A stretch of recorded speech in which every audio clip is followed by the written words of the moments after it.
Hi guys, it's Emily from Cheese and Quackers Homestead. If you're not already familiar with us from our other platforms, we are a small upstate New York homestead that works primarily with keeping waterfowl. We currently have 43 ducks in our homestead, 2 flocks, and 12 different breeds. In today's video, I'm going to be telling you all about our personal experience keeping call ducks and some helpful tips you might be interested in knowing before you decide to add this fun miniature breed to your own flock. If you're not already familiar with call ducks are a bantam breed of duck that was officially recognized by the APA in 1874. Their notable characteristics include big eyes, a short bill, a stubby neck, and a miniature teardrop-shaped body. Call ducks were originally used as live decoys by hunters who were attracted to the breed based on their loud, unique call that was able to lure in wild ducks to a desired area. This practice has since been banned, and they are now enjoyed by duck lovers and waterfowl enthusiasts as showbirds and pets. Call ducks are the smallest domestic breed of duck, in most cases weighing only about 1 to 2 pounds when full grown. Call ducks, unlike many other domestic breeds, are able to fly with ease, so this is important to take into consideration before choosing to add them to your own flock.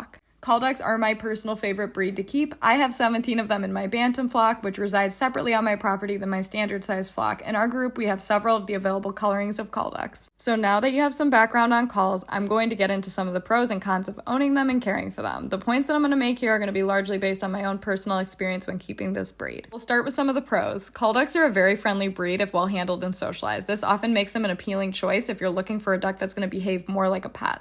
I found that call ducks' small size makes them more tolerant of living in enclosed spaces than a standard-sized breed, and it also results in them making less mess when kept in an aviary-style setting. If you're somebody that has access to limited space or is looking for a duck breed that they can keep in a coop and run style setup, then these might be a great choice for you. Another one of my favorite aspects of this breed is the wide variety of coloring options that they come in. This means that if you're just going to keep call ducks, you can still have a really decorative flock. One thing that really shocks people about this breed is that despite their small size, they are known to be just as hardy as any other domestic breed of duck. This being said, in their early days, call ducklings are much smaller than a duckling of a standard sized breed, so it will be extra important to handle call ducklings with care and ensure that they stay dry and have proper heat as hatchlings.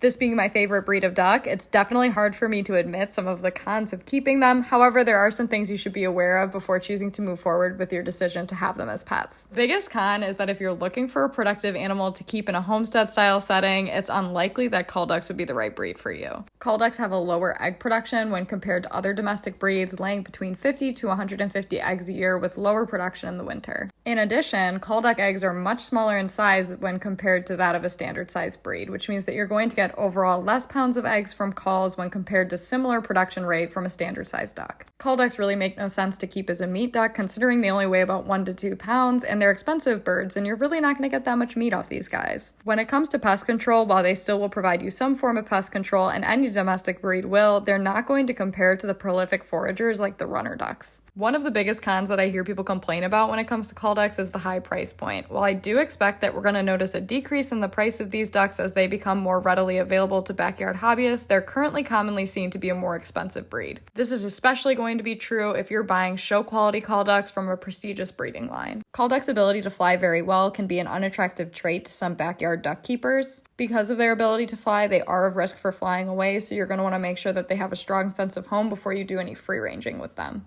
Of course, there are options available like pinioning or cutting wings if you choose to do something like that. We personally don't do that here on our homestead unless it's vital to the safety and health of the bird. Call duck's small size makes them a really easy target for a wide variety of predators. Personally, I don't free range my calls unless supervised due to them making an easy target for some common daytime predators such as hawks. This is actually one of the reasons that I do like to preserve my duck's ability to fly if they have it. It's so that they can get away from predators easier if something was to go after them. While they might be able to fly away from a predator if they still have their wings intact, one of the issues with this is that if they fly away and their fear response is triggered, it could cause them to hunker down and potentially stay out past dark, which can possibly put them into more danger. So it's not a sure shot way to keep them safe. With call ducks' small size, there are some health issues associated with their breed. Call ducks have been traditionally bred to have really small bills, which increases their risk for respiratory struggles and sinus infections. Call ducks' small size also increases their chance of a reproductive complication called egg binding.